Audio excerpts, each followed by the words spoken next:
جنہوں نے آدھی صدی تک اور جنہوں نے 50 سال تک اپنے ہیڈ کوارٹر پر اور اپنے آفس پر اور اپنے گھروں پر ترنگا نہیں لہرایا، کم از کم اس بار جھوٹ موٹ ہی صحیح ان کے ہاتھوں میں ترنگا آ تو گیا. سمجھ رہے آپ؟ جھوٹ موٹ ہی صحیح مگر آ تو گیا. اور اتنا ترنگا آیا. اس میں 2 پوائنٹ میں آپ کو بتا رہا ہوں. اتنا ترنگا ہر گھر پر نظر آیا کہ میں سمجھتا ہوں کہ 70 سالوں میں اتنا ترنگا نہیں بکا تھا جتنا اس بار بکا ہے. اور ویسے ایک بات میں ضرور کہوں گا کہ بیچنے کو صرف ترنگا باقی تھا جو آج بک گیا. سمجھ رہے کچھ اشارہ؟ بیچنے کے لیے کیا بچا تھا صرف؟ ارے بولو بھائی، بولو زور سے، کیا بچا تھا؟ تو وہ بھی کافی بکا، کروڑوں کا بکا. چلیے آئیے، تو ہم یہ کہہ رہے ہیں کہ ہمارے پرکھوں نے قربانیاں دی ہے. یہ داڑھی والے، یہ ٹوپی والے، یہ ملا، یہ امام، یہ مصلوں پر نماز پڑھانے والے، یہ مکتبوں میں اور ہماری اولاد کو قرآن پڑھانے والے. اور سنو سنو سنو، اور ایک بات سن لو گودرا والو، میرا بیان اس وقت صرف گودرا میں نہیں ہو رہا ہے.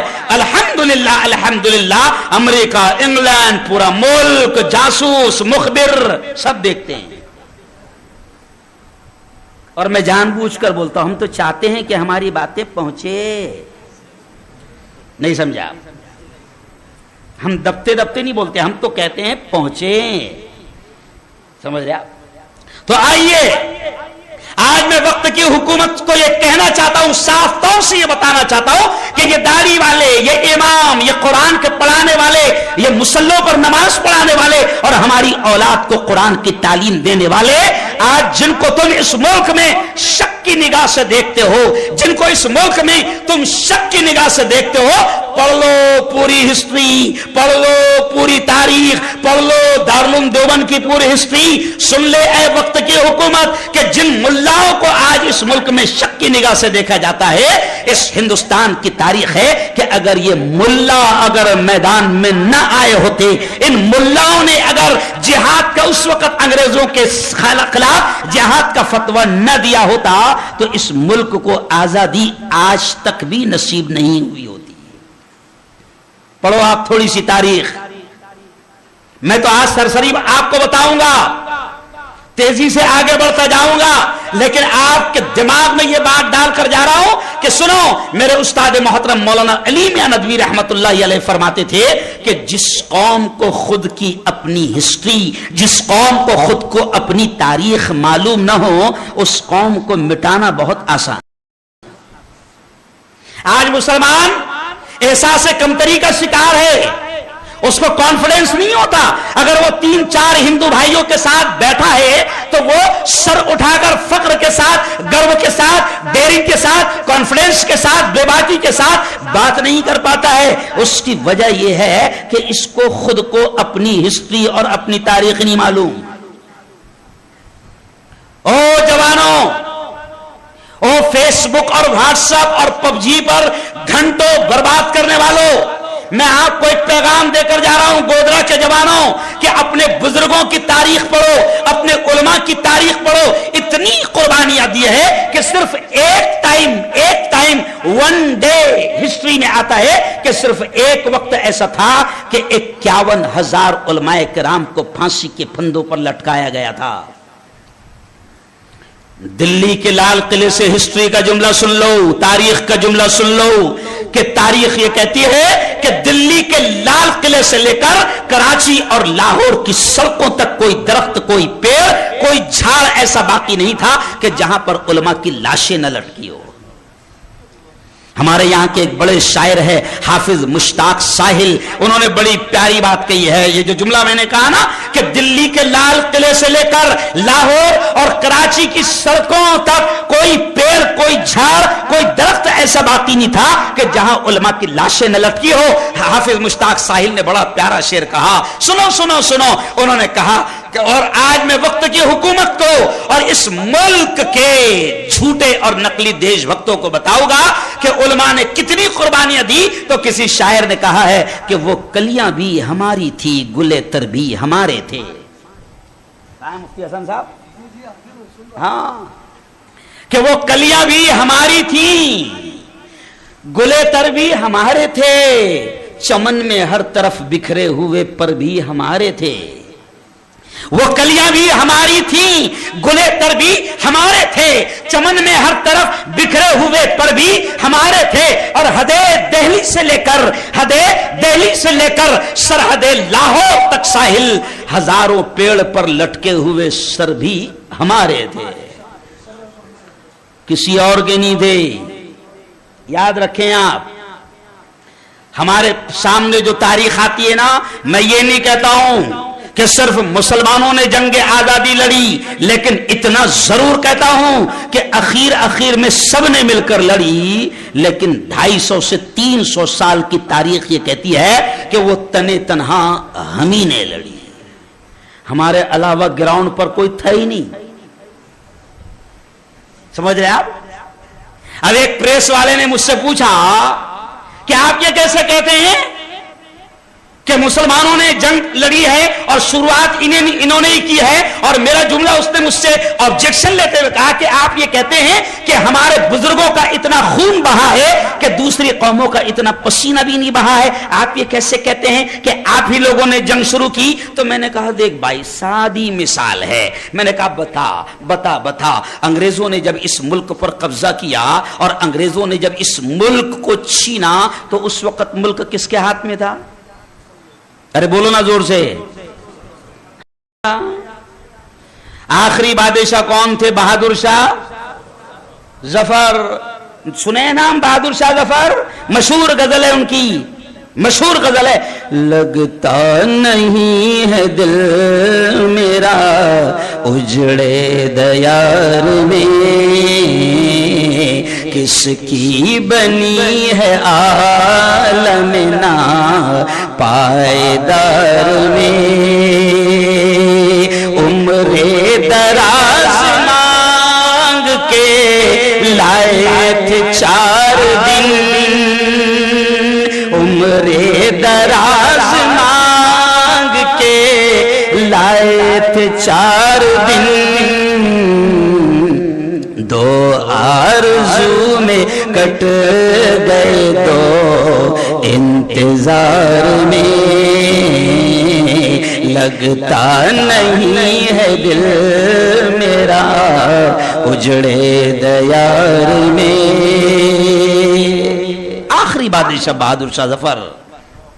تو ملک ہمارا تھا, گھر, بہت سادے انداز میں سمجھا رہا ہوں, گھر ہمارا تھا, انگریز نے چھینا ہم سے, تو جب ہمارا گھر تھا, ہمارا گھر چھینا گیا تو کیس بھی تو ہم ہی لڑیں گے نا. نہیں سمجھا؟ بھائی جاوید کے گھر پر کسی نے قبضہ کر لیا تو مفتی حسن کیس لڑیں گے؟ ارے بولو نا. تو ملک ہمارا تھا, سادے انداز میں سمجھا رہا ہوں, ملک ہمارا تھا. 700-800 سال تک اس ملک پر ہم راج کر رہے تھے اور بالکل دبنگ انداز میں کر رہے تھے. انگریز مکار آیا, بزنس مین بن کر آیا, تاجر بن کر آیا, سامان بیچنے آیا اور پھر دھیرے دھیرے اس ملک پر قبضہ کرنے لگا. تو جب ہمارے بزرگوں کو لگ گیا کہ انگریزوں کی نیت صحیح نہیں ہے تو وہیں سے جنگ شروع ہو گئی. تم تو 1857 کے بعد بات کرتے ہو اور اخیر کی بات کرتے ہو, لیکن 1601 سے ہمارے بزرگ میدان میں اتر چکے تھے.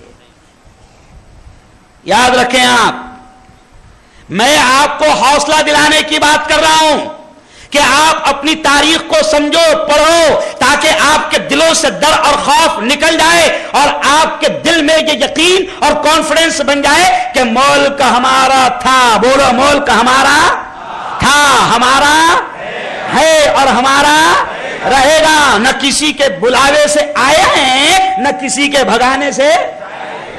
ارے بولو. نہ کسی کے بلاوے سے آئے ہیں نہ کسی کے بھگانے سے جائیں گے. اور تو کون ہوتا بھگانے والا؟ کیوں؟ اور یاد رکھو, چلو بیچ میں ایک بات یاد آ گئی مولانا, بیچ میں جو یاد آتی جائے گی کہتا جاؤں گا. دیکھو میں تو حکومت سے کہتا ہوں کہ ایمان والوں کو چھیڑخانی مت کیا کرو مہنگی. میں نے کہا یہ بھگانے پر سے بات یاد آ گئی کہ آپ نے دیکھا کورونا کے آنے کے پہلے 1 سال تک مسلمان دھرنے پر بیٹھا تھا. کون سا دھرنا؟ CAA, شاہین باغ. مسلمان نعرے لگا رہا تھا کہ ہم یہی کہیں نہیں جائیں. کیوں؟ مسلمان 1 سال تک کے بیٹھا دھرنے دے رہا تھا. مسلمانوں کی بیٹیاں, مسلمانوں کی عورتیں دلی کے شاہین باغ سے لے کر گودرا شہر تک دھرنے دے رہا تھا. CAA کے خلاف بات کر رہا تھا. حکومت مکاری کر رہی تھی کہ ہم تو CAA کے بہانے سے نکال کر رہے گے, ملک سے نکال کر رہے گے. آخر کورونا آیا. اب میں نے میڈیا میں ایک سوال کا جواب دے دیا اور میں نے کہا کہ کورونا کے آنے کا ہندوستان میں موڈ تھا ہی نہیں. سمجھے آپ؟ لیکن تمہاری بدماشیوں کی وجہ سے کورونا آیا. قاری صاحب دھیان دیں آپ. میں نے کہا کہ کورونا کا آنے کا بھارت میں ارادہ نہیں تھا, لیکن تم نے بدماشی کرے. تم ہم کو 1 سال تک ہم چلا رہے تھے ملک ہمارا ہے, نہ ہم کاغذات دکھائیں گے نہ یہاں سے جائیں گے, مگر تمہارا پلان تھا کہ ہم بھگائیں گے, ملک سے بھگائیں گے, تو تم نے نہیں مانا. آخر اللہ نے کورونا بھیج دیا. اور پھر تم کورونا بھیجنے کے بعد تمہارا سر کیسے بدل گیا. پھر تم جو ملک سے نکالنے کی بات کر رہے تھے, تم ہر موبائل میں ہمارے گھس کر ہم سے کہنے لگے کرپیا اپنے گھروں میں رہیں. نہیں سمجھا؟ ملک چھوڑنا تو بہت دور کی بات. کہاں رہے؟ گھروں میں رہیں, اور گھروں کو ایسا مضبوط پکڑ کر رہیں کہ باہر نکلے تو ہم ڈنڈا ماریں گے. تو ہوا کہ نہیں؟ ارے بولو ہوا کہ نہیں؟ تو یہ بھی میں کیوں سمجھا رہا ہوں آپ کو, مسلمانوں زیادہ ٹینشن لینا نہیں. یہ کرنے کچھ جاتے ہیں ہو جاتا کچھ اور ہے. اللہ کہتا ہے یہ چال چلتے ہیں, یہ منصوبے بناتے ہیں, یہ سازشیں کرتے ہیں, یہ پلان بناتے ہیں. واللہ خیر الماکرین. لیکن یہ نہیں جانتے کہ سب سے بہترین پلانر کون ہے؟ اللہ ہے. چلو ایک اور بات سن لو, ہے نا. 2 ہندو پترکاروں نے مجھ سے سوال کیا, کہنے لگے مفتی صاحب ایک بات پوچھنا ہے. ڈرتے ڈرتے پوچھتے ہیں. میں نے کہا پوچھو کیا پوچھنا ہے. کہا کہ مفتی صاحب یار کورونا میں مسلمان کم کیوں مر رہے ہیں؟ کم کیوں مر رہے ہیں؟ تو میں نے کہا یار باولے چالے تو زیادہ ہم کر رہے ہیں بھائی, بے وقوفی تو زیادہ ہم کر رہے ہیں, باولی حرکتیں تو ہم کر رہے ہیں, ماسک ہم نہیں لگا رہے. ہمارے محلے میں آؤ تو آپ کو ایسا لگے گا نہیں کہ یہاں کبھی کورونا آیا تھا. مسجدوں میں گھسنے کے لیے جھگڑے ہم کر رہے ہیں, تو باولی حرکتیں ہم کر رہے ہیں, پاگل حرکتیں ہم کر رہے ہیں. تو اس اعتبار سے تو مرنا ہم نے زیادہ چاہیے تھا. لیکن تم کہہ رہے ہو کہ مسلمان کم مر رہے ہیں. تو میں نے کہا جواب سنو گے؟ تو کہا کہ ہاں بتائیں. تو میں نے کہا اس کی بھی وجہ ہے. میں نے کہا کورونا پوری دنیا میں گھوم رہا تھا, پوری دنیا میں گھوم رہا تھا. وہ چائنا سے نکلا, امریکہ گیا, انگلینڈ گیا, مکہ گیا, مدینہ گیا, جاپان گیا, بنگلہ دیش گیا, پاکستان گیا, نیپال گیا. کسی نے کورونا کو چھیڑا نہیں, مگر شیطانی حرکتیں تمہاری جاتی نہیں. کورونا کو تم نے ہندوستان میں لا کر چھیڑخانی کیے. اب اس لیے ہم کم مر رہے ہیں کہ تم نے بدماشی کی. تم نے کیا کیا کہ کورونا پوری دنیا میں گھوم رہا تھا, اس کو کوئی چھیڑخانی نہیں کر رہا تھا, لیکن تم نے شیطانی حرکت یہ کیے, بدماشی یہ کیے کہ کورونا میں بھی ہمارے ساتھ بدماشی کیے. کورونا کو سیدھا تم نے دلی ایئرپورٹ پر اتارا. وہ کورونا سیدھا دلی ایئرپورٹ پر اترا, وہاں سے اس نے ٹیکسی پکڑا, وہ سیدھا مرکز گیا اور وضو کر کے مسلمان ہو کر باہر نکل آئے. نہیں سمجھے آپ؟ سمجھ گئے اشارہ؟ تو کورونا مرکز جانے والا تھا کیا؟ نہیں. کس نے بھیجایا مرکز؟ تم نے بھیجا ہے.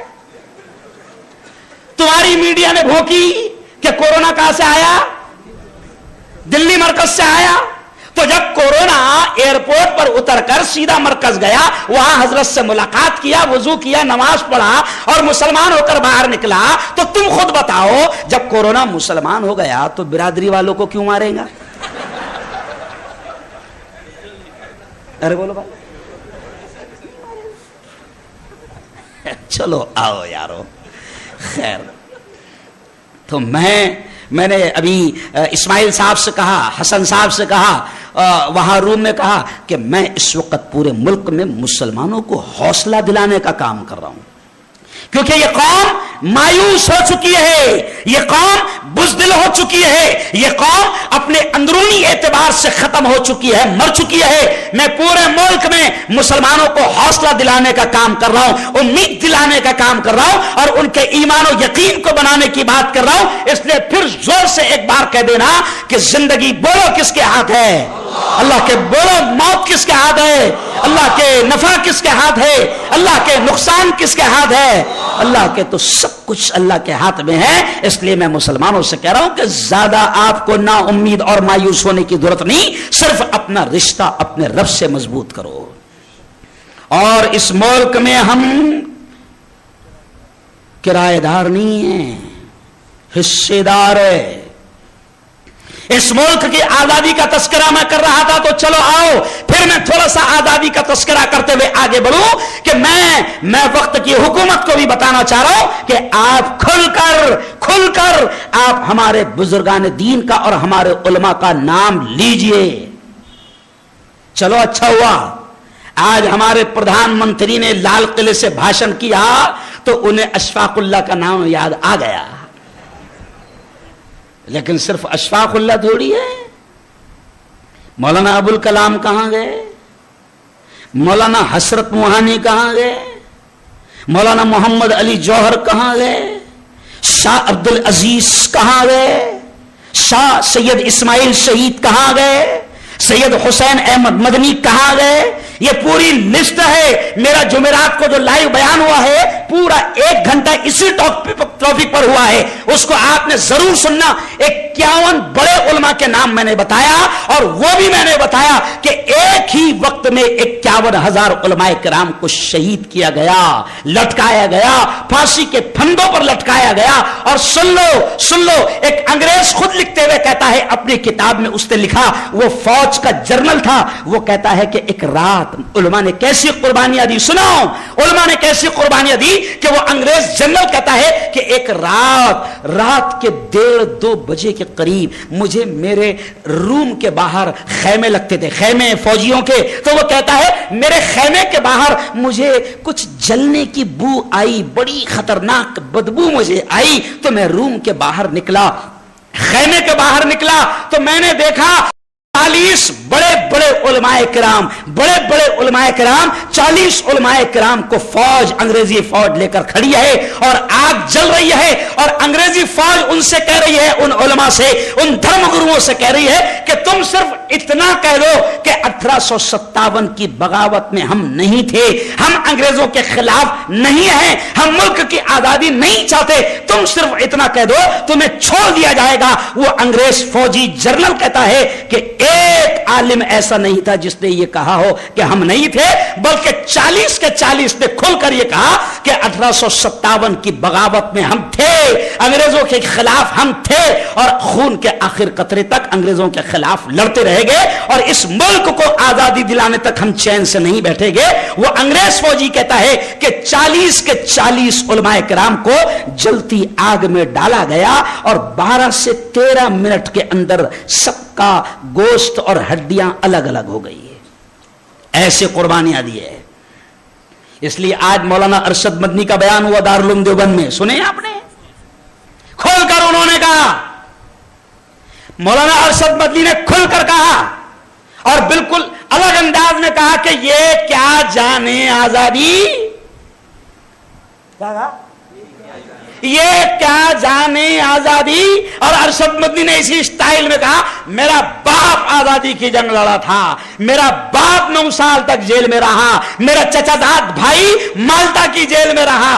ہم نے دیکھی ہے آزادی کی جنگ اور آزادی کی قربانیاں ہمارے بزرگوں کی, ہمارے باپ اور ہمارے خاندان کی. یہ کیا جانے آزادی. میدان جنگ میں جو کبھی لڑے نہیں, کیوں بھائی, اور آج ہمارے بزرگوں کی تاریخ مٹانے کی کوشش کر رہے ہیں. ان کو ہمارے نام بھی پسند نہیں. کیوں؟ یہ نالائق, یہ جو ملک میں اس وقت اپنے آپ کو وفادار بتا رہے ہیں, ان کی پوری ہسٹری ہے, سن لو, صرف جملہ کہہ کے آگے بڑھ رہا ہوں. ان کی تاریخ پڑھو. ان کی تاریخ ہے کہ ان کے باپ دادا جو آج ہماری دیش بھکتی پر انگلی اٹھا رہے, ان کے باپ دادا انگریزوں کے وفادار, وعدہ معاف گواہ اور انگریزوں کے دلال, انگریزوں کے مخبر اور انگریزوں کے خادم تھے. ہمارے باپ دادا نہیں تھے. ہمارے باپ دادا کے تو نام سے انگریز کانپتے تھے. اور سنو, ایک انگریز فوجی لکھتا ہے اپنی کتاب میں کہ 1857 کے بعد, جملہ سنو, وہ لکھتا ہے کہ 1857 کے بعد ہمیں انگلینڈ سے لیٹر آیا. انگلینڈ میں ابا رہتے تھے, ان کے ابا تھے نا انگلینڈ میں. تو وہ کہتا ہے انگلینڈ سے ہمیں لیٹر آیا. کیا لیٹر آیا سنو گودرا کے مسلمانوں, وہ کہتا ہے کہ انگلینڈ سے لیٹر آیا کہ 1857 کی بغاوت کے اصل مجرم اور اصل ذمہ دار علماء ہیں, علماء ہیں. انگلینڈ سے ابا نے ان کو خط لکھا کہ جہاں بھی علماء دکھے مقدمہ بھی مت چلانا, سیدھا پھانسی پر لٹکا دینا. اب مسئلہ یہ کہ ان کو کیسے پتا چلے گا کہ کون حافظ ہے, کون عالم ہے, کون علماء ہے, کون مدرسے والے ہیں. تو ان کو پہچان بتائی گئی کہ نوٹ انسان مت دیکھنا کہ کون عالم ہے, داڑھی اور ٹوپی والا دکھا سیدھا پھانسی پر چڑھا دینا, یا اس کے سینے یا اس کے سر میں گولیاں ڈال دینا. تو وہ انگریز فوجی کہتا ہے کہ ہم صرف داڑھی اور ٹوپی والا دیکھتے تھے اور ہم سمجھ جاتے تھے کہ یہ ہمارا دشمن ہے. تو اس پر ایک جملہ مجھے یاد آیا اسماعیل صاحب, کہ اس وقت بھی انگریزوں کو نفرت کس سے تھی؟ داڑھی اور ٹوپی والوں سے. اور آج بھی انگریزوں کی ناجائز اولاد کو نفرت کس سے ہے؟ نہیں سمجھے آپ؟ ارے بھائی, جن کو داڑھی اور ٹوپی سے نفرت ہے, میرا صاف طور سے کلیم ہے کہ ان کا ڈی این اے ٹیسٹ کیا جائے. داڑھی اور ٹوپی سے نفرت انگریزوں کو تھی, کیونکہ وہ جانتے تھے کہ اس ملک میں ہمارے خلاف اگر کوئی سب سے پہلے میدان میں اترا تو وہ یہ داڑھی ٹوپی والے ہیں. اور سن لو ایک بات, کہ ایک مولانا نے فتوا دیا تھا. کیا فتوا دیا تھا؟ انگریزوں سے لڑنا فرض ہے جیسے نماز فرض ہے. تو میں صرف شارٹ میں کہہ رہا ہوں, تو انہوں نے فتوا دیا کہ انگریزوں سے لڑنا فرض ہے. تو انگریزوں کے پیروں کے نیچے سے زمین کھسک گئی, کیونکہ انگریزوں کو پتہ چل گیا کہ ان کے مولانا نے فتوا دے دیا کہ ہم کو مارنا فرض ہے, ہم کو مارنا ثواب ہے, تو اب یہ نماز نہیں پڑھیں گے, ہم کو مارتے پھریں گے. سمجھ رہے آپ؟ تو ہم تاریخ کا یہ جملہ کہتے ہیں کہ وہ شاہ عبد العزیز محدث دہلوی کا ایک فتوا تھا, ہاں انگریزوں کو مارو. کیا فتوا تھا؟ مارو. انگریز سمجھ گئے یہ ملاؤں کو بہت مانتی ہے قوم, سمجھ گئے. اور آج بھی ملاؤں کو اتنا مانتی ہے. علماء نے بھی آج بھی سمجھنا چاہیے کہ الحمدللہ آج بھی مولانا اسماعیل صاحب یہ قوم علماء کو اتنا مانتی ہے کہ اگر پی ایم نے کہا 29ویں روزے کو, اگر نریندر مودی نے کہا کہ مسلمانوں چاند دکھ گیا عید کر لو, کریں گے؟ بولو نا, کریں گے؟ نہیں کریں گے. اور مسجد کے حافظ جی نے بولے چاند دکھ گیا, تو پتہ چلا ہمارا امام صاحب تو پی ایم سے بھی زیادہ مانتے ہیں لوگ. تو انگریزوں کے خلاف فتویٰ انہوں نے دیا. اور آج سن لو ایک تاریخ کا بڑا عجیب واقعہ, بھگت سنگھ ہے نا, نام سنے نا بھگت سنگھ. آج بھی لال قلعے سے نام لیا گیا اور لیا جانا چاہیے, حق ہے لیا جانا چاہیے. بھگت سنگھ کا نام آج ہمارے پی ایم نے بھی لیا. بھگت سنگھ کا واقعہ سنو مسلمانوں کے بارے میں کیا کہتا ہے. عدالت میں ایک جج نے بھگت سنگھ سے پوچھا, کیا پوچھا معلوم؟ بھگت سنگھ ایک بات بتاؤ, تم ہمارے اوپر بم برساتے رہتے ہو, لیکن اتنے سالوں میں مسلمان یہاں پر آئے, انہوں نے ملک پر قبضہ کیا, مغل یہاں پر آئے, انہوں نے قبضہ کیا, تم نے اتنے سینکڑوں سال میں کبھی ایک بھی بم, جیسے بھگت سنگھ سے ایک جج پوچھ رہا ہے کہ تم نے ایک بھی بم آج تک مسلمانوں پہ نہیں پھینکا, مگر انگریز جہاں دکھتے ہیں تم بم پھینک دیتے ہو. تو بھگت سنگھ کا جواب سنو. بھگت سنگھ نے کہا, جج صاحب, یہ بڑا خطرناک جواب ہے, کوئی بولے گا نہیں. بھگت سنگھ نے کہا, جج صاحب, مسلمانوں پر اس لیے آج تک بم نہیں پھینکا کیونکہ مسلمان اس ملک میں آئے, یہی رہے, یہی کمایا, یہی لگایا, اس ملک کو سونے کی چڑیا بنایا, اور اس ملک کو سونے کی چڑیا بنانے میں مسلمانوں نے بڑا رول, بڑا کردار ادا کیا. تاج محل سے لے کر لال قلعہ, یہ قیمتی عمارتیں مسلمانوں نے دی, اس کو سونے کی چڑیا بنایا, اور اسی سونے کی چڑیا کو دیکھ کر تم وہاں سے لوٹنے کے لیے یہاں پر آئے ہو. اور پھر بھگت سنگھ نے ایک جملہ کہا کہ مسلمان یہی آئے, یہی رہے, یہی کاروبار کیا اور یہی پر سب کچھ لگایا, انہوں نے یہاں سے لوٹ کر کچھ نہیں لے گئے. تم تو وہ ہو کہ تم گنگا کے کنارے اسپنج بھگوتے ہو تو ہیرے موتی لے کر جاتے ہو اور انگلینڈ میں جا کر نچوڑتے ہو. یہ جملے کس نے کہا تھا؟ ارے بولو. بھگت سنگھ نے یہ جملے کہے. اور سن لو, آج پھر کیا کہا جاتا ہے کہ مسلمانوں نے کیا دیا, تو ہم کہتے ہیں مسلمانوں نے ٹوائلٹ نہیں دیا. نہیں سمجھا آپ؟ مسلمانوں نے تاج محل دیا, مسلمانوں نے لال قلعہ دیا. ابھی 1.5 مہینہ پہلے جب میں تاج محل گیا کشمیر گھومتے گھومتے, تو میں نے وہاں پر ایک ہندو سے سوال کیا جو رکشہ چلانے والا تھا, کتنا کما لیتے ہو روزانہ؟ تو کہا کہ صاحب 500 600 700 کما لیتا ہوں. میں نے کہا دھندا تاج محل ہی پر کرتے ہو نا, سمجھ گئے؟ تو بولے ہاں صاحب. اور پھر اس نے ایک جملہ کہا, میں تھوڑی, پورا آگرہ 70% تاج محل پہ کھاتا ہے. تو میں نے کہا آگرہ بھی کھاتا ہے. اور میں نے کہا وقت کی حکومت سے کہ اگر مسلمانوں کے ناموں سے اتنی نفرت ہے تو ایک کام کرو نا, تاج محل گرا دو. لیکن تاج محل نہیں گرائیں گے کیونکہ اس سے کروڑوں ملتا. کیا ہوتا؟ کروڑوں ملتا. ابھی 4 دن پہلے کی میری خبر دیکھو آپ, میں نے خود خبر دیا کہ یہ جو رکشا بندھن کا دن تھا, سنو, رکشا بندھن کا جو دن تھا, اتنے ٹورسٹ آئے تاج محل میں کہ پولیس کو لاٹھی چارج کرنا پڑا. تو میں نے کہا تاج محل کو گرایا نہیں جائیں گا کیونکہ ہمارے باپ دادا نے کھیلتے کھیلتے اتنی قیمتی عمارت دے دی ہے جس سے یہ چور حکومت کروڑوں روپے آج بھی کھا رہی ہے نا. میں ان سے پوچھتا ہوں کہ اگر اتنی نفرت ہے مسلمانوں سے تو دل کھول کر بتاؤ تمہارے ابا نے کیا دیا؟ ایک عمارت تو بتاؤ جس میں آپ یہ بتا سکو کہ اس سے 1000 روپے روزانہ, ارے بولو, ملتا ہے.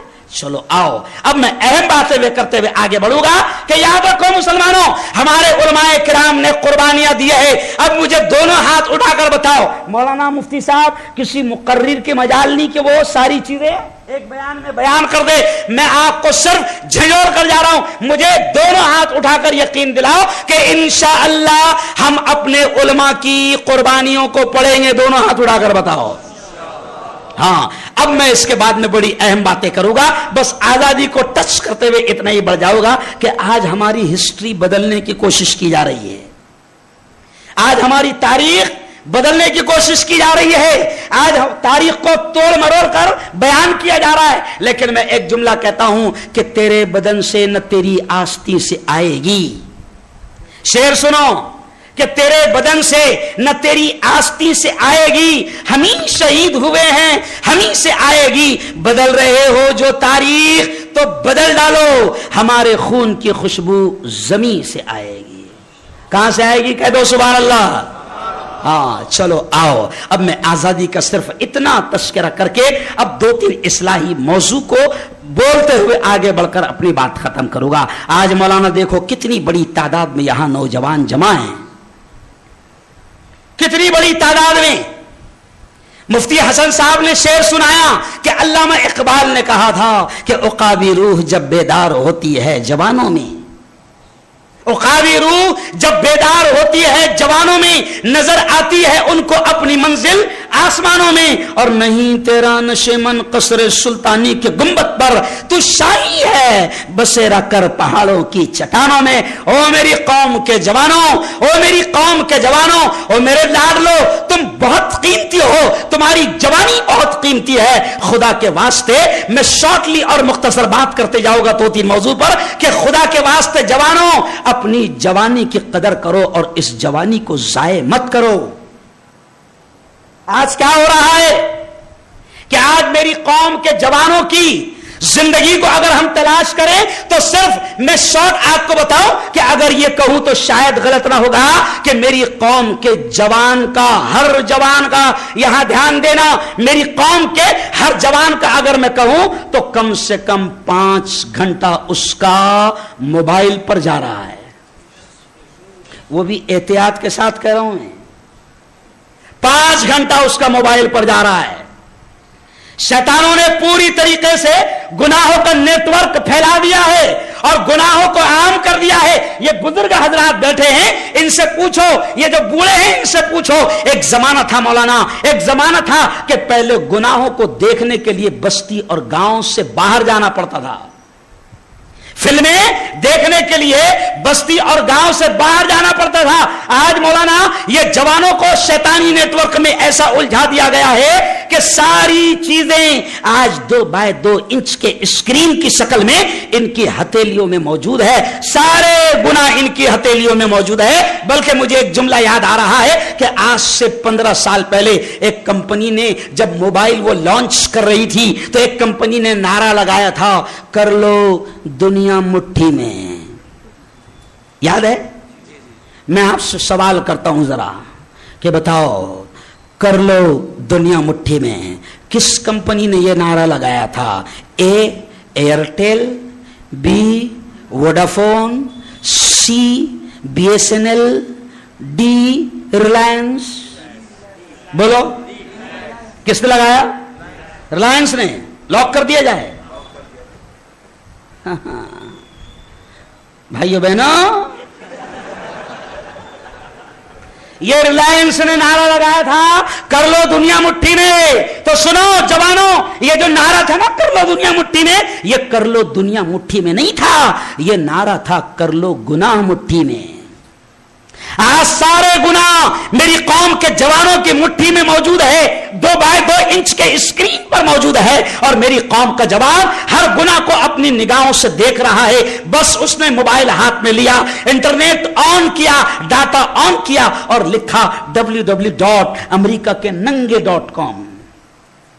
دنیا کی ساری گندگیاں اس کے نگاہوں کے سامنے آ جائے گی۔ آج انٹرنیٹ کے ذریعے سے آپ نے دیکھا کہ کورونا کے موقع پر 2 سال تک کے اسکولیں بند رہی، مدرسے بند رہے، مسجدیں بند رہی۔ 2 سال تک کورونا میں کیا ہوا؟ Online education. Online education. Rickshaw والے کو بھی اس کی بیٹی کو اینڈرائڈ موبائل لے کر دینا تھا، اور پھر کیا ہوا؟ اس وقت جب آن لائن ایجوکیشن پھیلنے لگی، عام ہونے لگی، اس وقت میں نے مولانا پورے ملک کے مسلمانوں سے نہیں، دنیا کے مسلمانوں سے کہا کہ ہم آن لائن ایجوکیشن کے مخالف نہیں ہیں، ہم آن لائن تعلیم کے ورودھی نہیں ہیں، ہم کہتے ہیں پڑھاؤ، تعلیم کو عام کرو، لیکن ہم یہ کہہ رہے ہیں کہ اس آن لائن ایجوکیشن میں انٹرنیٹ آن ہے، اور انٹرنیٹ کے ذریعے سے تمہاری 9 سال کی بیٹی، تمہاری 12 سال کی بیٹی، تمہاری جوان 15 سال کی بیٹی، تمہاری تمہارا جوان بیٹا آن لائن وہ کلاس کر رہا ہے اور انٹرنیٹ شروع ہے، اور انٹرنیٹ کی اس گندی دنیا میں ہر 5 منٹ پر کچھ نہ کچھ گندگیاں اسکرین پر نگاہوں کے سامنے آتی ہے، تو میں نے ماں باپ سے بھی کہا کہ اگر تمہاری بیٹی 2 گھنٹہ 3 گھنٹہ on line mobile per education لے رہی ہے تو گھر کا کوئی بڑا اس کے ساتھ موجود رہے، تاکہ ہماری بیٹیوں اور ہمارے بیٹوں کو کوئی شیطان گندگی میں. یہ آج جو واقعات ہو رہے ہیں نا مولانا، شرم آتی ہے کہ ایمان والا مر جاتا تھا، مزدور ہے، کسی مزدور کے ایمان کو خریدنا مشکل تھا، کسی سبزی بیچنے والے کے ایمان کو خریدنا مشکل تھا، ایک جاہل کے ایمان کو خریدنا مشکل تھا. لیکن آج آن لائن ایجوکیشن اور موبائل کی گندگیوں نے میری قوم کی بیٹیوں کو، میری قوم کے جوانوں کو ایسا الجھایا کہ آج میری قوم کی پڑھی لکھی بیٹیاں، افسوس کے ساتھ یہ جملہ کہہ رہا ہوں کہ میری قوم کی پڑھی لکھی بیٹیاں عدالت میں جا کر وہ یہ کہہ رہی ہے کہ میں اپنی مرضی سے اسلام چھوڑ رہی ہوں. میں اشارہ کس بات کی طرف کر رہا ہوں سمجھ سکتے ہیں آپ. او جوانوں، خدا کے واسطے اپنے آپ کو زنا سے بچاؤ، بدکاری سے بچاؤ. پیارے آقا نے فرمایا کہ جس علاقے میں، جس گاؤں میں، جس محلے میں، جس زمین پر زنا عام ہوتا ہے، پیارے آقا نے فرمایا کہ اللہ کے عذاب کے دروازے زمین اور آسمان سے کھل جاتے ہیں. او جوانوں، اپنے آپ کو زنا سے بچاؤ. اور سن لو، اگر کوئی یہ سوچتا ہوگا کہ زنا ایک خاص کام کا نام ہے، الحمدللہ وہ تو میں نہیں کرتا ہوں، اگر کوئی یہ سوچتا ہوگا تو وہ غلط سوچتا ہے. نبی نے کیا فرمایا؟ العینان تزنیان، تمہاری آنکھیں بھی زنا کرتی ہے. نبی نے فرمایا والیدان تزنیان، تمہارے ہاتھ بھی زنا کرتے ہیں. والرجلان تزنیان، اور نبی نے فرمایا کہ تمہارے پیر بھی زنا کرتے ہیں. اور جوانوں، زنا صرف ایک خاص کام کا نام نہیں ہے. سن لو، نبی نے فرمایا کہ تمہاری آنکھیں بھی زنا کرتی ہے. نبی نے فرمایا کہ تمہارے ہاتھ بھی زنا کرتے ہیں. نبی نے فرمایا کہ تمہارے پیر بھی زنا کرتے ہیں. اور آج اگر یہ کہوں تو مجھے اچھا نہیں لگ رہا ہے کہتے ہوئے، لیکن آج اگر یہ کہوں تو شاید غلط نہ ہوگا کہ میری قوم کے 80% جوان اپنی آنکھوں اور اپنے دماغ، اپنی سوچ اور اپنی فکروں کا زنا کر رہے ہیں. بولو صحیح بول رہا ہوں؟ اس لیے آج میں آپ سے کہہ رہا ہوں کہ موبائل آپ استعمال کیجئے، بالکل کیجئے، لیکن میں آپ سے کہہ رہا ہوں کہ خدا کے واسطے اپنے آپ کو گناہوں سے بچائیے. اس موبائل نے کیا تباہی مچایا جوانوں میں کہ وہ اتنا، اے بھائی بالکل اطمینان سے بیٹھ جاؤ، اور کسی سے کوئی ڈرنے کی بات نہیں ہے. کوئی خبر مت لاؤ کہیں سے، میں سب کو نپٹ لوں گا. سمجھ رہے؟ اچھوں کو نپٹتا ہوں میں، سمجھ رہے؟ اس لیے مجھے ڈسٹرب مت کرو صرف، کیونکہ کام مجھے کہنا ہے. تو آؤ جوانوں، خدا کے واسطے میں آپ سے کہہ رہا ہوں کہ اپنے آپ کو زنا سے بچاؤ، حرام کاری سے بچاؤ، بدکاری سے بچاؤ. اب ایک جملہ میرے ذہن میں خدا نے ڈال دیا، آج مجھے یہ کہتے ہوئے شرم آ رہی ہے کہ ابھی آپ دیکھو، مثال کے طور پر میں گودرا آیا تو گودرا میں مجھے لوگوں نے بتایا کہ مفتی صاحب الحمدللہ یہ پورا کے پورا علاقہ اپنے والوں کا ہے کہ نہیں؟ بولو بھائی، ہے نا؟ ہے. اب میں کیا سمجھا رہا ہوں وہ دیکھو، پورا کے پورا علاقہ ہمارا اپنا.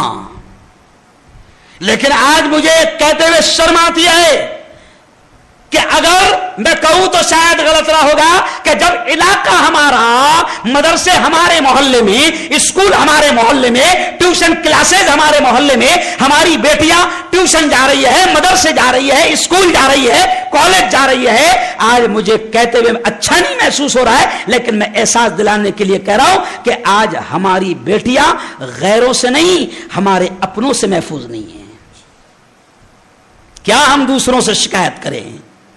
چوراہوں پر ہمارے جوان کھڑے ہیں، راستوں میں ہمارے جوان کھڑے ہیں، ہماری قوم کی بیٹیاں اسکول پڑھنے جا رہی ہے، ٹیوشن کلاس جا رہی ہے، قوم کے جوان کھڑے ہیں.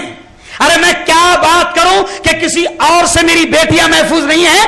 آج ہمارے اپنے محلے, ہمارے اپنے شہر, ہمارے اپنے علاقے, میں چینل لے کر بیٹھا ہوں, میں میڈیا لے کر بیٹھا ہوں, میرے پاس ایسی خبریں آتی ہے کہ خبر پڑھتے پڑھتے میری زبان رک جاتی ہے اور آنکھوں سے آنسو شروع ہو جاتے ہیں جب مجھے یہ پڑھنا پڑتا ہے کہ کسی مسلمان بیٹی کی عزت کے ساتھ اگر کھلواڑ کسی نے کیا ہے تو وہ کسی مسلمان جوان نے کیا ہے. او جوانوں, اللہ کے واسطے اپنے آپ کو بچاؤ. آؤ ایک اور چیز میں آپ کو بتاؤں. او جوانوں, بہترین تعلیم حاصل کرو.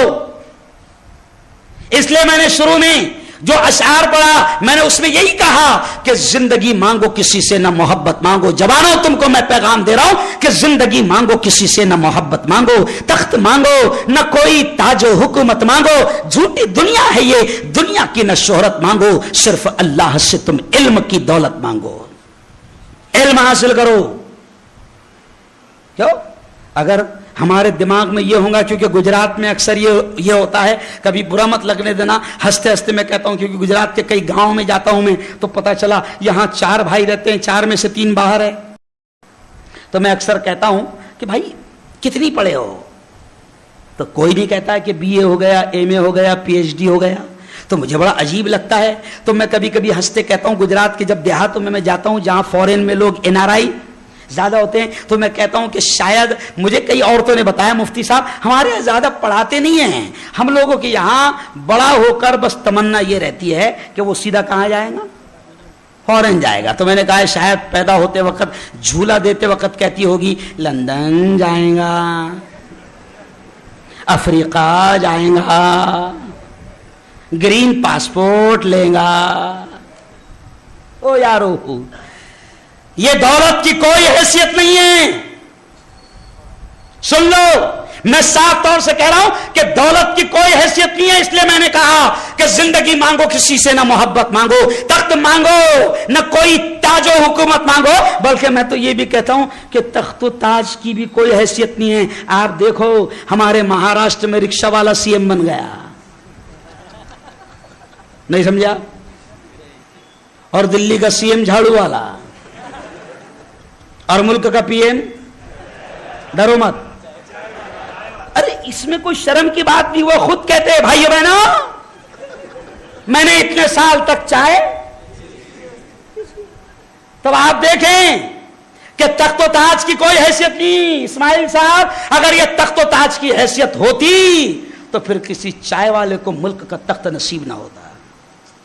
کوئی حیثیت نہیں ہے. او میری مسلم قوم کے جوانوں, میں تم سے کہہ رہا ہوں کہ اللہ کا سب سے پہلا آرڈر قرآن میں اگر کوئی آیا ہے تو روزے کا نہیں آیا, زکات کا نہیں آیا, حج کا نہیں آیا, صدقے خیرات کا نہیں آیا. قرآن میں یہ علماء سے پوچھنا 6666 آیتیں ہیں.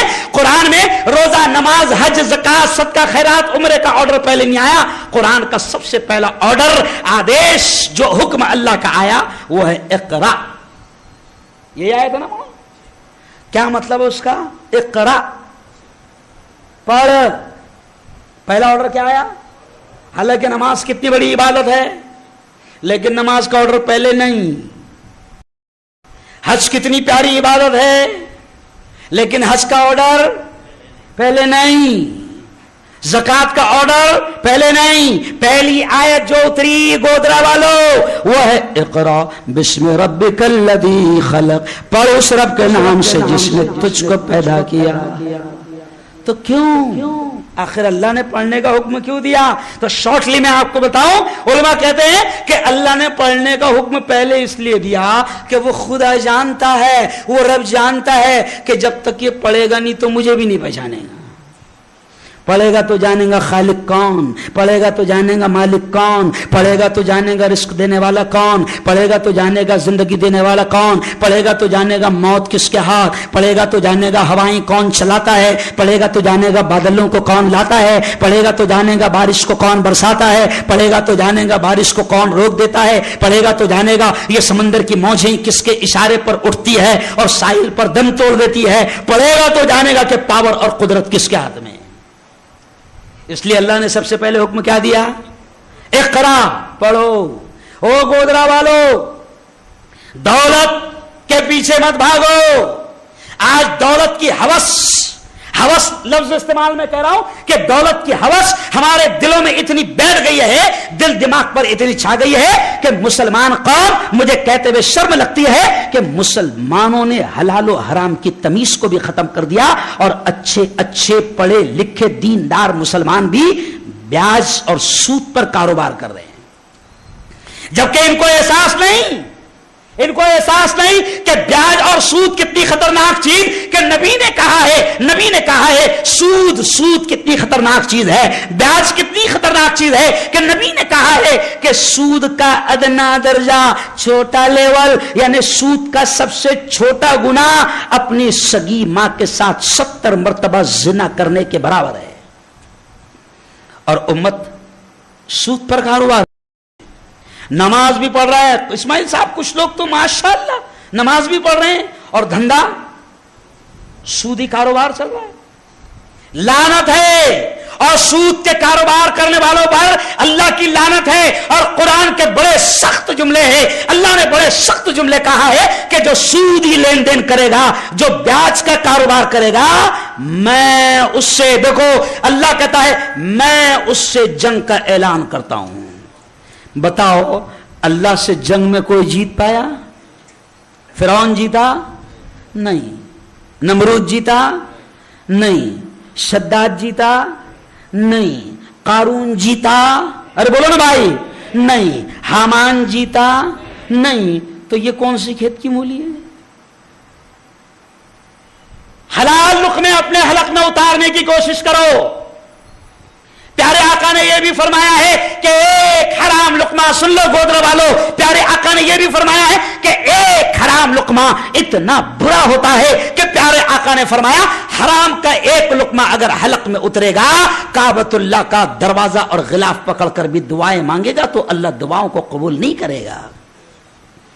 آج ہم دعائیں مانگ رہے ہیں، جب ظلم ہو رہا ہے، جب اتیاچار ہو رہا ہے، جب چاروں طرف سے ہمیں مارا دبایا کچلا جا رہا ہے، ہم اللہ سے دعائیں مانگ رہے ہیں، لیکن کیوں دعائیں قبول نہیں ہوتی؟ کیونکہ آج ہم احساس بھی نہیں کر رہے کہ ہمارے حلق میں لقمہ کون سا جا رہا ہے۔ یہ سوچنا پڑے گا۔ اس لیے آج میں جوانوں سے کہوں گا کہ عیش پرستی ختم کرو، عیش والی زندگی ختم کرو۔ وہ علامہ اقبال کا مفتی حسن صاحب نے شعر سنایا کہ علامہ اقبال جوانوں سے کہتے ہیں تیرے صوفے ہیں افرنگی، تیرے قالی ہیں ایرانی، لہو مجھ کو رلاتی ہے جوانوں کی تن آسانی، یعنی وہ کہتے ہیں کہ یہ عیش پسندی ہے، اور آج ہمارا جوان بھی بالکل عیش پسند ہو گیا، اور ہمارا جوان ایسا بھی مولانا عیش پسند ہو گیا کہ محنت سے اتنا اپنے آپ کو وہ بچا رہا ہے اور اتنا کٹ رہا ہے، اور اس کو خود کو اپنے خوبصورت دکھنے کی تمنا اس کے دل میں ایسے آ گئی ہے کہ پہلے بیٹیاں پرس میں میک اپ کا سامان رکھتی تھی، اب الحمدللہ جوان بھی رکھ رہے ہیں۔ دیکھو آپ، جوان میک اپ کر رہے ہیں، جوان سج رہے ہیں، بلکہ میں کبھی کبھی ہنستے ہوئے کہتا ہوں کہ اللہ نے تجھے مرد بنایا تو مرد دکھ۔ جملہ غور سے سنو، اللہ نے ہم کو کیا بنایا؟ بولو زور سے، اللہ نے کیا بنایا؟ مرد، تو مرد دکھنا چاہیے نا، لیکن کچھ تو دکھتے ہی نہیں کہ مرد ہے۔ میں ممبئی گیا، لوکل میں بیٹھا تھا، لوکل میں کھڑے رہا، میں جگہ نہیں ملی، سامنے ایک شخص تھا، ایسے ایک دم زلفیں تھی، کانوں میں بالی تھی، میں نے دھیرے سے کہا ایکسکیوز می انٹی، میں راستہ مانگنے کے لیے، تو جیسے میں نے انٹی کہا تو اس نے غصے سے دیکھا، انٹا ہے، نہیں سمجھا۔ جوان مولانا، جوان کانوں میں بالیاں پہن رہے ہیں، جوان ہاتھوں میں چوڑیاں پہن رہے ہیں۔ اگر کسی ہمارے خان صاحب نے، اگر ہمارے ہیرو نے اگر کسی فلم میں فیشن کے طور پر پائل پہن لیا تو یہ مفتی صاحب پائل بھی پہنیں گے، کیونکہ بالیاں تو آ گئی، چوڑیاں تو ارے بولو آ گئی۔ ہو جوانوں، میں کہتا ہوں اللہ نے مرد بنایا تو مرد دکھو۔ اچھا مرد دکھو گے کیسے؟ ارے بھائی ایک بڑا فرق ہے نا عورت اور مرد میں، ہے نا بڑا فرق. آپ نے اپنی بہن کو دیکھا ہے نا, ارے بھائی دیکھو آپ کی بہن کے اور آپ کے چہرے میں تھوڑا فرق ہے کہ نہیں؟ فرق ہے نا. آئینے میں کبھی آپ نے دیکھا ہے؟ تو سمجھ لو میں فرق کیا بتا رہا ہوں. اللہ کہتا ہے تو مرد ہے, میں تجھے داڑھی دے رہا ہوں, داڑھی دے رہا ہوں, داڑھی دے رہا ہوں, داڑھی دے رہا ہوں. تو حجام کے پاس میں جاتا ہے, داڑھی کاٹتا ہے, داڑھی کاٹتا ہے. میں جب مرد نہیں, مرد نہیں, مرد نہیں, مجھے مرد رہنا پسند. ارے اللہ نے مرد کے چہرے پر داڑھی دی ہے. اگر اللہ کو مرد کے چہرے پر داڑھی اچھی نہیں لگتی تو وہ ارے بولو نہ دیتا. ابھی آپ دیکھو جنگل کا شیر راجا ہوتا ہے, وہ ہے شیر ببر. قاری احمد علی مجھے یہی بولتے ہیں, جیسی میں آیا یا کہیں اگر اگلے دن میرا پروگرام ہے اور ان کا ایک دن پہلے پروگرام ہے, تو قاری احمد علی ایسے اعلان کرتے ہیں آئندہ کل شیر ببر آنے والا ہے. مطلب میرے بات میں سے کہتے. تو میں کہتا ہوں دیکھو جنگل کا شیر راجا ہے, اس کو اللہ نے کیا دی ہے؟ ارے بولو نا بھائی, داڑھی دی ہے نا. اگر شیر ببر کی داڑھی آپ کاٹ دو, اللہ کی قسم بندر بھی اس سے ڈرے گا نہیں. اگر اس نے آواز بھی نکالا, گر رہا ہے بھی, تو بندر بیوقوف مت بنا, شیر نہیں ہے ببر. تو اللہ نے مرد بنایا, مرد دکھو, مرد نظر آؤ. اور دوسری خاص بات یہ, اب اگلا بڑا خطرناک جملہ کہہ رہا ہوں کہ مسلمان جوانوں, نبی نے ہم سے کہا ہے کہ طاقتور مومن کمزور مومن سے بہتر ہے. یہ میرے جملے نہیں ہیں. اب اس کی ڈیٹیل بڑی پیاری ہے, سنو. نبی نے کہا ہے کہ طاقتور مومن کمزور مومن سے بہتر ہے. آج ہمارے بچے, آج مسلمان جوان اندر سے کھوکھلے ہو گئے ہیں. اتنے کھوکھلے ہو گئے مولانا کہ ایک پنچ مارو تو 3 کلانٹی کھائیں گے, 3 راؤنڈ گریں گے. اتنے کھوکھلے ہو گئے. کاہے سے کھوکھلے ہو رہے ہیں؟ نشہ کر رہے ہیں. کیا کر رہے ہیں؟ نشہ. اچھا سن لو, نشہ صرف اسی نہیں کہتے ہیں جو بوتل میں ہے. لوگ کیا سمجھتے ہیں مولانا؟ نشہ وہی ہے حرام جو بوتل میں ہے, شراب. اور بولتے بھی باقاعدہ نشہ شراب میں ہوتا تو ناشتی بوتل. کیا بولتے؟ نشہ شراب میں ہوتا تو ناشتی بوتل. تو میں کہتا ہوں بوتل نہیں ناشتی, تو ناشتا. ناشتے ناشتے نالیوں کے کنارے تو پڑا رہتا, اور پھر جب تو نالیوں کے کنارے پڑا رہتا تو کتے پانی پلا کر جاتے ہیں. سمجھ گئے آپ؟ ارے سمجھ گئے. تو اللہ نے تجھے ایمان والا بنایا, اشرف المخلوقات بنایا, اور تو نشے کے ذریعے سے اپنی زندگی کو تباہ کر رہا ہے. اور اب آگے سن لو, نشہ صرف وہ نہیں ہے. گودرا کے جوانوں, میں دیکھ رہا ہوں اس علاقے میں, گودرا کے جوانوں, او میرے گودرا کے بھائیوں, نشہ صرف وہ نہیں ہے جو بوتل میں ہے, بلکہ نشہ وہ بھی ہے جو پڑی میں ہے, نشہ وہ بھی ہے جو سگریٹ میں ہے, نشہ وہ بھی ہے جو بیڑی میں ہے, نشہ وہ بھی ہے جو مانک چند میں ہے, نشہ وہ بھی ہے جو گوا میں ہے, نشہ وہ بھی ہے جو تو پان ٹپری پر جا کر کہتا ہے 300 120 ڈال. نہیں سمجھے؟ پان ٹپری پر جا کر کیا کہتا؟ ارے بولو 300 120 کل ملا کے 420. تو اس کو شرم آتی کہنے وہ کہ 420 آیا,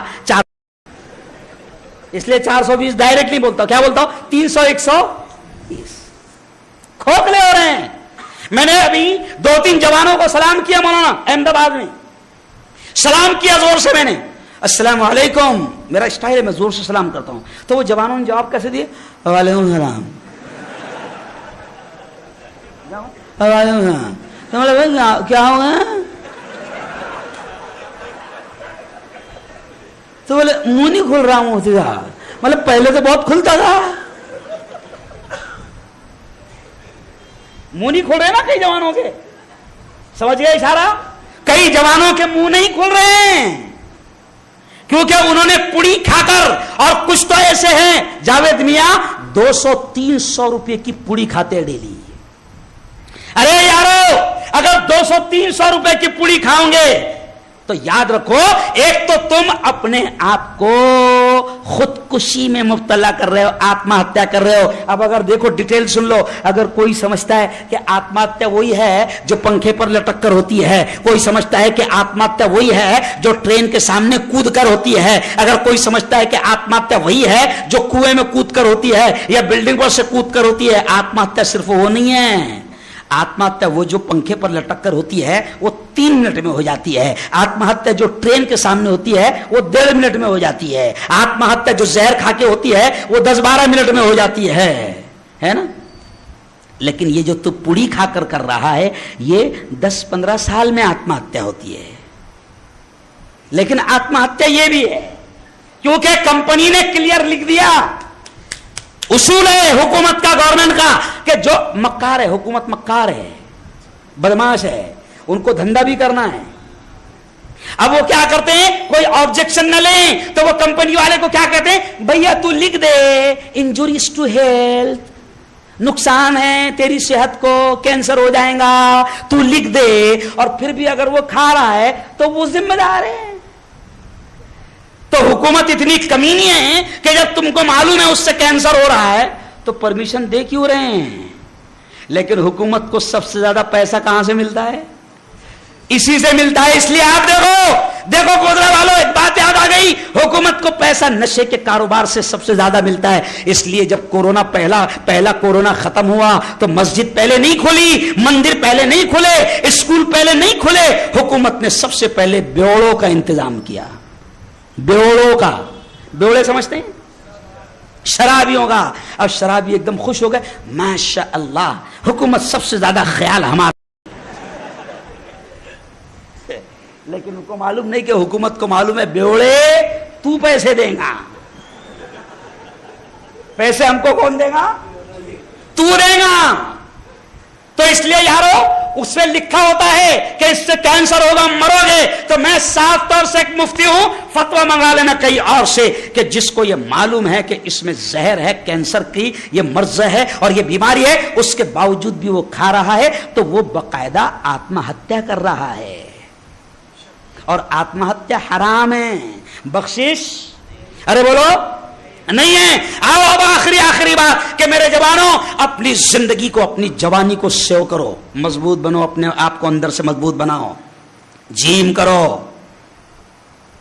ڈبے والی باڈی نہیں ہونا. ڈبے والی باڈی سمجھتے ہیں, ہاں بائلر باڈی, وہ نہیں ہونا. بہترین اپنے آپ کو اندر سے مضبوط بناؤ, کیونکہ نبی نے یہ کہا ہے کہ طاقتور مومن کمزور مومن سے بہتر ہے. اور آؤ اپنے آپ کو اندر سے مضبوط بناؤ اور اس ارادے سے مضبوط بناؤ کہ اے اللہ میں تیرے دین کی خدمت زیادہ سے زیادہ کروں گا. کہو انشاءاللہ. میں نماز مضبوط رہوں گا تو نماز زیادہ سے زیادہ پڑھوں گا. اب آؤ مسلمانوں, آؤ, میں پورے ملک کے حالات دیکھ رہا ہوں. اکثر ہمارے مار کھانے کی وجہ کیا ہے, اکثر ہمارے لٹ جانے کی وجہ کیا ہے, کیونکہ ہماری قوم میں مخبروں کی تعداد بہت زیادہ ہو گئی ہے, خبریوں کی تعداد بہت زیادہ ہو گئی ہے, باطنی داروں کی تعداد بہت زیادہ ہو گئی ہے. میں ایک نیتا بھی ہوں, مجھ سے پولیس والے کہتے ہیں کہ مفتی صاحب یہ فلاں جگہ پر جھگڑا ہوا, تمہارے 40 لڑکوں کے نام آئے ہیں اور سب کے نام پورے ان کی پہچان کے ساتھ آئے ہیں. تو پولیس والا خود ہنستے ہوئے کہتا ہے ہم کو تھوڑی معلوم تھا, تمہارے لوگوں نے لا کے دی. نہیں سمجھا. اچھا یہ قوم کے جوانوں کا حال یہ ہے, یہ قوم کے مخبروں کا حال یہ ہے, یہ پولیس والوں پر اتنا بھروسہ کر لیتے ہیں. اگر ایس پی صاحب نے, پولیس والوں نے ایسا گلے میں ہاتھ ڈال دیے اور اگر پروگرام میں نام لے لیے تو ماشاء اللہ کسی کے نہیں ہوتے. یہ سمجھ گئے اشارہ, کسی کے نہیں ہوتے. مخبری کرو مخبری. مگر مخبری کس بات کی کرو کہ اگر کوئی شراب کا اڈا چلتا ہوگا، سنو ادھر اب بڑی خاص بات کہہ رہا ہوں، اگر کوئی شراب کا اڈا چلتا ہوگا، میرا 9 دن پہلے کا بیان اٹھا کر دیکھو، 7 محرم کو میں نے بیان کیا میرے شہر میں ایک جگہ پر بیان کیا، مسلمانوں کا ایریا تھا، وہاں نشہ کا کاروبار چل رہا تھا، تو میں نے کہا کہ اگر کوئی نشے کا کاروبار کرتا ہے مجھے بتاؤ، میں مخبری بن کروں گا اور ایس پی کو بتاؤں گا۔ اچھے کام کی مخبری کرو، لیکن مخبری تم ایک دوسرے سے دشمنیاں نکالنے کے لیے کر رہے ہو، مخبری تم ایک دوسرے سے حسد اور جلن میں کر رہے ہو، مخبری تم ایک دوسرے کو دبانے کچلنے اور پریشان کرنے کے لیے کر رہے ہو۔ سنو سنو سنو گودرا والو، یہ بات تم کو کوئی نہیں کہے گا، میں کلیئر طور سے یہاں نہیں پورے ہندوستان کے مسلمانوں کو کہہ رہا ہوں کہ آج ہم ایک دوسرے کو مخبری کے ذریعے سے تکلیف پہنچا رہے ہیں، یہاں تک کہ غلط خبریں دے کر ہم کسی کو تکلیف پہنچانے کا کام کرتے ہیں۔ سنو گودرا کے مسلمانوں، نبی نے یہ کہا ہے کہ مسلمان کا بھائی ہے، اور نبی نے یہ کہا ہے کہ مسلمان وہ ہوگا کہ جس کی زبان سے اور جس کے ہاتھ سے کسی دوسرے کو تکلیف نہیں ہوگی۔ آج تم نماز بھی پڑھ رہے ہو، مخبری بھی کر رہے ہو، زکات بھی دے رہے ہو، حج بھی کر رہے ہو، عمرے بھی کر رہے ہو، مخبری بھی کر رہے ہو۔ مخبری کرو لیکن اچھائیوں کے لیے کرو کہ ہمارے محلے میں ایس پی صاحب، کلکٹر صاحب، ہمارے محلے میں 2 نمبر کا کام چل رہا، ہمارے محلے میں وہ فلاں آدمی اللیگل طریقے سے شراب بیچ رہا، چوری چھپے نشے کا کاروبار کر رہا، کرو اس کی مخبری۔ میں مسجد میں بیٹھ کے کہہ رہا ہوں کہ یہ جائز ہے، لیکن کسی مسلمان کو ستانے کے لیے اور کوئی اپنی ذاتی دشمنی نکالنے کے لیے غلط خبریں دے کر اگر اس کو تم تکلیف دے رہے ہو تو یاد رکھو اللہ کا دستور ہے کہ اگر تم نے کسی کو تکلیف پہنچائی ہے تو تم بھی بخشے نہیں جاؤ گے۔ ایک بات یہ کہہ رہا ہوں اور مسلمانوں سنو کہ خدا کے واسطے حسد اور جلن کو اپنے دلوں سے نکالو، دماغوں سے نکالو۔ پیارے آقا نے کیا فرمایا؟ ایمان والے کی صفت کیا ہوتی ہے؟ پیارے آقا نے یہ فرمایا کہ ایمان والا وہ ہوتا ہے، اور نبی نے حکم دیا کہ حسد مت کرو، جلو مت، بغض مت کرو۔ آج ہم کو اپنے پڑوسی کی ترقی برداشت نہیں ہو رہی۔ کیوں؟ میں ایمان تھا تو جب میں پہلے 2 ویلر پر تھا اور پھر اچانک 2-3 سال بعد میں نے سیکنڈ 4 ویلر لیا ماروتی، تو پورے شہر میں چرچا چلنے لگا، کہاں سے آ رہا، کہاں سے آ رہا، کہاں سے آ رہا، کہاں سے آ رہا۔ پھر چرچا چلنے لگا چاروں طرف سے آ رہا۔ تو مجھے جب پتا چلا تو میں نے جمعہ کے بیان میں کہا بے وقوفو، 6 طرف سے آ رہا۔ نہیں سمجھے آپ؟ رائٹ، لیفٹ، بیک، فرنٹ، اوپر، نیچے۔ تو جو 2 مین سائڈ ہے اوپر اور نیچے تو تم بھول گئے۔ نیچے سے ہنڈے نکلتی، ہنڈا کہاں سے نکلتی؟ ارے بولو، نیچے سے، اور اوپر سے نوٹوں کی، ارے بولو، بارش ہوتی۔ اور سنو میرا ڈائلاگ، بڑا عجیب ڈائلاگ میں نے اس وقت کہا تھا، اس کے بعد میں سارا جملہ ہی بند ہو گیا، تو لوگوں کا بولنا، کبھی کبھی لوگوں کا علاج کرنا پڑتا ہے۔ تو اب جب جیسے ہی میرے پاس سیکنڈ 4 ویلر آئی تو میں نے ایک جملہ کہا جاوید بیان میں نے یہ جملہ کہا کہ سنو، جب اللہ قوم کے دلالوں کو، قوم کے مخبروں کو، قوم کے لچوں کو، قوم کے لفنگوں کو، قوم کے 2 نمبریوں کو بڑی بڑی گاڑیوں میں گھما سکتا ہے، فارچونر اور اسکارپیو اور ارٹیکا میں، تو کیا قوم کے امام کو سیکنڈ ماروتی بھی نہیں گھما سکتا؟ نہیں سمجھے آپ؟ ارے بھائی، قوم کا دلال فارچونر میں گھوم رہا ہے تو امام کم از کم ماروتی بھی نہیں گھوم سکتا ہے؟ ارے جلن ختم کرو، اور سنو اتنی خطرناک چیز ہے یہ آپس میں جلنا، کتنی خطرناک چیز ہے۔ سنو، اگر آپ کے پڑوس میں اگر اللہ کسی کو کچھ دے رہا ہے تو آپ نے خوش ہونا، آپ نے خوش ہونا، اور کیا کہنا؟ اگر آپ کو ایسا لگتا ہے تو آپ دعا کیسی کرنا؟ اے اللہ، میرا بھائی، وہ جو میرا پڑوسی پہلے سائیکل پر جاتا تھا، آج اس نے نئی پیشن لیا ہے، نئی شائن لیا ہے، بڑا اچھا لگ رہا ہے میرے مولا، آج وہ شائن پر گئے نا، مجھے بہت خوشی ہوئی۔ اے اللہ، اس کو شائن دیا نا، مجھے بھی دے دے۔ لیکن ہماری دعا ایسی نہیں رہتی، مجھے نہیں دیا چلے نا، نہیں سمجھا؟ مجھے نہیں دیا چلے گا مگر اس سے چھین لے.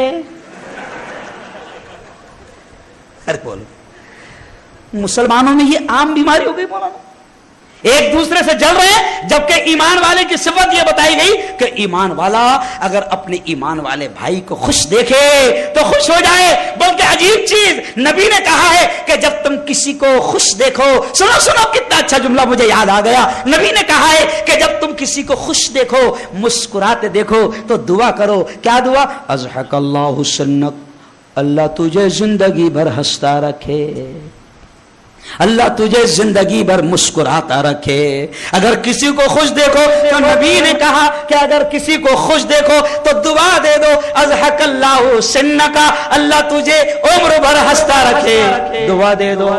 لیکن ہمارا مسئلہ کیسا ہے؟ اگر کوئی ہنستے دیکھا, اچھا بہت ہنس رہا ہے, نہیں سمجھا, بہت ہنس رہا ہے, سیٹنگ کرنا ہو نہیں ضرورت نہیں یار. جو سن لو ایک بڑے عجیب جملہ کہ جو کسی سے حسد کرتا ہے, جو کسی سے جلن کرتا ہے, تو وہ اس سے دشمنی نہیں کرتا, اس کی دشمنی ڈائریکٹ اللہ سے ہوتی ہے. مجھے اللہ نے فارچونر دے دیا اور تم جل رہے ہیں, تو تمہاری دشمنی میرے سے نہیں ہوئی, تمہاری دشمنی کس سے ہوئی؟ اللہ سے, کیونکہ مجھے فارچونر کس نے دیا؟ اللہ نے دیا ہے نا. اور اللہ سے دشمنی میں اچھے اچھے ٹکے نہیں, تو اگر تو جلے گا تو تو بھی نہیں ٹکے گا. اس لیے آخری بات سنو کہ اب یاد رکھو, اپنے اندر سے حسد کی لعنت کو ختم کرو, کرے گے انشاءاللہ. اور آخری پیغام سن لو, آخری پیغام, بربادی کی بڑی وجہ, ابھی میں نے کھانا بھی نہیں کھایا ہوا ہے, تم بھی تو کھانا کھا کے آئے ہوں گے, اس لیے اب میں ختم کرتے ہوئے کہہ رہا ہوں کہ آخری پیغام سن لو. آج سے 1500 سال پہلے قرآن نے کہا تھا, کیا کہا تھا؟ سنو, بڑا پیارا پیغام, بڑا پیارا پیغام. آج سے 1500 سال پہلے قرآن نے کیا کہا تھا؟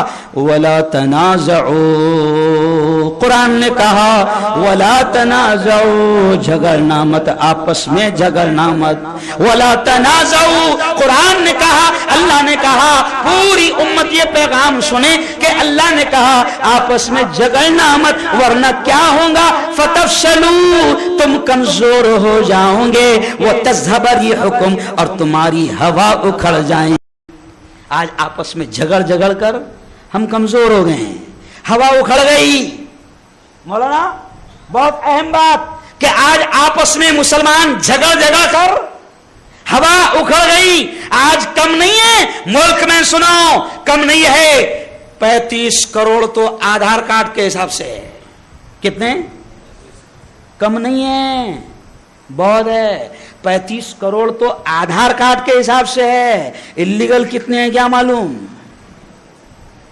اور یہ بھی سنو ایک خطرناک بات, یہ باقاعدہ ہم کو دبانے, کچلنے, ڈرانے کے لیے بار بار یہ کہا جاتا ہے لگومتی, لگومتی, مائنورٹی, مائنورٹی, الپ سنکھیانک, لگومتی. یہ کیوں کہا جاتا معلوم آپ کو؟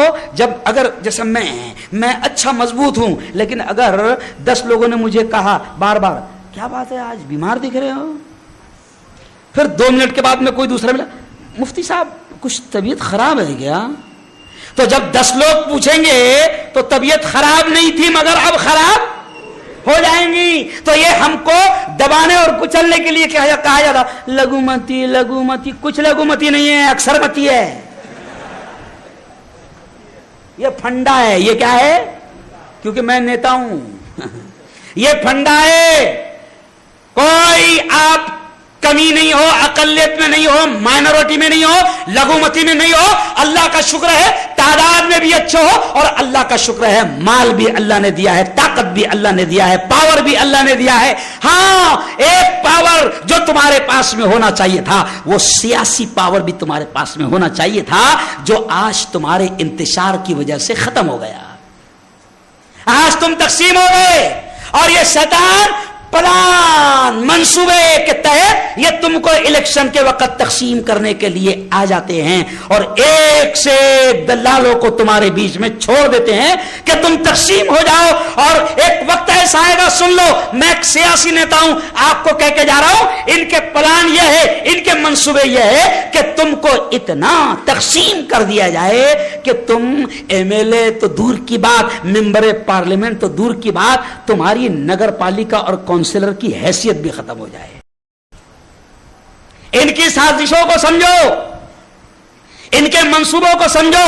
اس لیے آخری قرآن کا پیغام دے کر بات ختم کہ اللہ نے کہا وَلَا تَنَازَعُوا, آپس میں جھگڑنا مات, ورنہ کیا ہوگا, فَتَفْشَلُوا, تم کمزور ہو جاؤ گے, وَتَذْهَبَ رِيحُكُمْ, اور تمہاری ہوا, ارے بولو, اکھڑ جائے گی. آج ہماری کوئی سن رہا نہیں, کوئی سن رہا نہیں, تو طاقت بنائیں گے انشاءاللہ. بولو بھائی, علم کی طرف قدم بڑھائیں گے, کہو زور سے انشاءاللہ. بلکہ میں ایک بات کہہ کے جا رہا ہوں کہ ایک وقت بھوکا رہنا پڑے چلے گا, لیکن اپنے بچوں کو اچھی تعلیم دو, دین کی بھی بہترین تعلیم دو, دنیا کی بھی. ہم یاد رکھو, مفتی صاحب یہ لوگ کیا سمجھتے ہیں کہ ملا لوگ ہیں, یہ دنیا کی تعلیم کی بات ہی نہیں کرتے ہیں. ارے میں خود, میرے گھر میں 6 ڈاکٹر ہیں, اور میں خود 14 سال تک میں نے ڈاکٹروں کو پڑھایا ہے, اور اسی حلیے میں ڈاکٹروں کے پیپر چیک کرنے جاتا ہوں. سمجھ رہے آپ, لوگ کہتے تھے نا پہلے ملا کی دوڑ مسجد تک, میں نے کہا کہاوت غلط ہے, ملا کی دوڑ پارلیمنٹ تک. جب ایرے گہرے جا سکتے ہیں تو امام صاحب کیوں نہیں جا سکتے ہیں؟ نہیں سمجھا.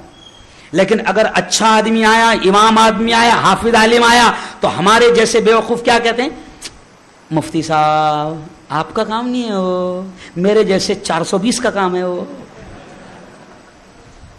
ارے اچھے لوگ آئیں گے تو گندگی, ارے بولو بھائی, دور ہوگی. میں جب سیاست میں آیا, سیاسی نیتا بھی سیاست میں آیا تو لوگوں کو بڑی تکلیف ہوئی, اور جب اللہ نے مجھے پاور دیا اور جب اچھے اچھے کام ہونے لگے تو اب وہی لوگ جو حرام کا فتویٰ دیتے تھے, اب جب ان کے ڈنڈے بچاتا ہوں تو وہ کیا کہتے ہیں, اللہ کا شکر ہے مفتی صاحب سے اللہ نے بہت اونچا کام لیا, ڈنڈے بچے ہمارے. سمجھ رہے آپ؟ تو یہ قوم بڑی عجیب ہے, یہ قوم بڑی عجیب ہے. علم کی طرف قدم بڑھاؤ, سیاسی اعتبار سے بھی پاور حاصل کرو. سیاست دین کا حصہ ہے. علامہ اقبال نے یہ بھی کہا تھا کہ جدا ہو دین سیاست سے تو رہ جاتی ہے چنگیزی. یعنی علامہ اقبال نے کہا تھا کہ دین اور سیاست کو الگ الگ کر دو گے تو برباد ہو جاؤ گے. ہم نے دین اور سیاست کو سیاسی اعتبار سے بھی مضبوط ہو جاؤ. الیکشن کے ٹائم میں بہت سارے, ابھی تمہارے یہاں کب ہوتا ہوں الیکشن مجھے نہیں معلوم, لیکن میں ہمارے یہاں دیکھتا ہوں اور پورے ملک میں جاتا ہوں, الیکشن آیا تو ہمارے یہاں گھر گھر دلال پیدا ہو جاتے ہیں, کیسے ووٹ پھوڑنا ہے, کیسے تقسیم کرنا ہے. اچھا اتنے حسین نام پر پھوڑتے ہیں, ایسا لگتا ہے یہ تو اپنا ہے. سازشیں سمجھو, سیاست بھی سمجھو, کیونکہ مومن کے بارے میں نبی نے یہ بھی کہا ہے کہ مومن ایک بل سے 2 بار ڈسا نہیں جاتا, یعنی مومن باولا نہیں رہتا. تو کرے گے انشاءاللہ, ہے نا. اپنے محلے سے نشے کے کاروبار کو ختم کرے گے, کہو انشاءاللہ. تعلیم کو عام کرے گے. بس یہ ٹوٹی پھوٹی باتیں تھی جو اللہ نے ذہن میں ڈال دیا اور میں نے کہہ دیا. اور اب آخری یہ بات کہوں گا کہ ترنگا ہماری جان ہے, ہمارا سمان ہے, ہماری شان ہے, ہماری آن ہے, ہماری بان ہے. لیکن میں آج آپ کے اس مسجد کے بیان سے, ہو سکتا ہے کہ اللہ کے گھر سے اگر بول رہا ہوں تو اس کو تھوڑی سی شرم آ جائے. تو میں نے کہا کل کے روز کہ صاحب ہم نے آپ کی بات مان لیا, گھر گھر ترنگا لگا لیا, گھر گھر ترنگا ہو گیا, اب گھر گھر روزگار کی اسکیم کب چلے گی؟ نہیں سمجھا. گھر گھر روزگار کی اسکیم کب چلے گی؟ یہ کتنے بے روزگار بیٹھے ہوئے ہیں, کیوں بھائی, کتنے بے روزگار رات کے 1-2 بجے تک کے چوراہوں پر ٹیبل توڑتے ہوئے بیٹھے ہوئے ہیں. بے روزگاروں کی بے فکر کرو. لیکن میں مسلمانوں سے کہوں گا کہ تمہارا روزگار کوئی حکومت کے ہاتھ میں نہیں ہے, نبی نے کہا ہے نوم الصبحۃ یمنع الرزق، صبح کا سونا میرے الفاظ نہیں، سنو حکومت سے بھی میں کہہ رہا ہوں کہ ہمارے پریشد نے، ہمارے محمد مصطفیٰ نے کہا ہے کہ صبح کا سونا روزی کو روکتا ہے۔ اب مسلمان کو اگر روزگار نہیں ہے تو میں چیلنج کرتا ہوں کہ جو صبح کا سونے والا ہے اور فجر کا چھوڑنے والا ہے وہی بے روزگار ہوگا انشاءاللہ۔ جو فجر کا 5 وقتہ نمازی ہے، اللہ کی ذات سے یقین کے ساتھ اس کے گھر میں کہہ رہا ہوں، اللہ اس کے گھر میں کبھی بے روزگاری کو آنے نہیں دے گا، کیونکہ نبی کا وعدہ ہے، اور نبی نے کہا صبح کا سونا روزی کو روکتا ہے۔ اب تو 9 بجے نواب جیسا اٹھے گا اور برش کرے گا تو ظاہر بات ہے روزی تو تیری رکے گی۔ تو خیر ہمارا روزگار کسی حکومت کے ہاتھ میں، ارے بولو نہیں ہے، ہمارے اپنے ہاتھوں میں۔ محنت کرو، حرام کا کھانے کی دل اور دماغ سے نکال دو، بیاج اور سود کا کاروبار کرنے کا دل دماغ سے نکال دو، کسی کا مال ہڑپ کرنے کا خیال دل اور دماغ سے نکال دو، حلال کی کوشش کرو، پھر دیکھو اللہ کیسے روزگار کے دروازے کھولے گا، کرے گا انشاءاللہ۔ اچھا پھر بلائیں گے مجھے؟ ارے بولو پھر بلائیں گے؟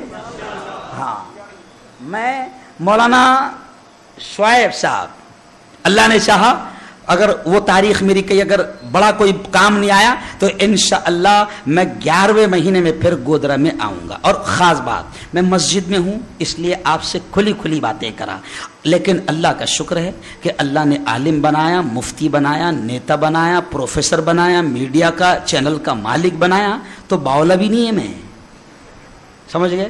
کچھ لوگوں کے دماغ میں کیا رہا تھا، نہیں باپ ڈینجر مولانا نہیں، مجھے باہر بلاؤ، اسٹیج پر بلاؤ، ایس پی کو بلاؤ، کلیکٹر کو بلاؤ، RSS والوں کو بلاؤ، پجاریوں کو بلاؤ، اللہ نے صلاحیت دی ہے کہ کہاں کیسی بات ارے بولو کرنا ہے۔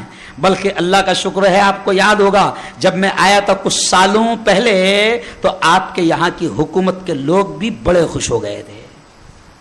تو ہم تو ایکتا کے پجاری ہیں، ہمارے دھرم نے ہم کو ایکتا اور امن کی تعلیم دیا ہے۔ ارے ہمارا دھرم تو یہ کہتا ہے کہ تمہاری زبان اور ہاتھ سے بھی کسی کو تکلیف نہ ہو، لیکن جو سخت ہم جملے بولتے ہیں وہ اینٹی بائیوٹک رہتا ہے، اور کبھی کبھی اتنا ڈوز دینا ارے بولو بھائی ضروری ہوتا ہے، ان کو ان کی اوقات یاد دلانا ارے بولو ضروری ہوتا ہے۔ اور یاد رکھو ایسے بولنے والے ملک میں 1-2% پاگل بچے ہوئے ہیں، کیونکہ ہر آدمی اپنے آپ کو آج کے زمانے میں سیف رکھ رہا ہے، کوئی نہیں چاہتا کہ اس کو خراج بھی آئے، سمجھ رہے آپ؟ تو ہر آدمی کیا کر رہا ہے سیف، ڈونٹ ٹچ می، کہیں سے بھی مجھے آج نہ آئے۔ لیکن ہم نے تو سوچ لیا ہے بولیں گے، ظلم کے خلاف لڑتے رہیں گے۔